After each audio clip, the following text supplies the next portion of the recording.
বছরের প্রধানমন্ত্রী শ্রী নরেন্দ্র মোদীর মেলোনিকে একটা মেলোডি ট্রফি বা চকলেট যেই দিয়েছে, কংগ্রেসদের পিছন ফেটে গেছে। বলছে, पप्पू भैया आपका नाना नेहरू जी एडवीना को जब मुंह में अगरबत्ती जलाया था तब हुआ था रासलीला, और मोदी जी जब मेलोनी को मेलोडी गिफ्ट किया तो उसका कैरेक्टर ढीला।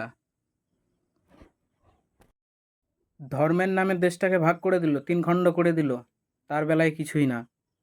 পাকিস্তানকে পিওকে দিয়ে দিল, তার বেলায় কিছুই না। চীনকে আকসাই চীন দিয়ে দিল, তার বেলায় কিছু না। আর যেমনি মোদিজি মেলোনিকে একটা মেলোডি গিফট করেছে, অমনি কংগ্রেসের আমাদের পাপ্পু ভাইয়ার পিছন ফেটে চৌচির হয়ে গেছে।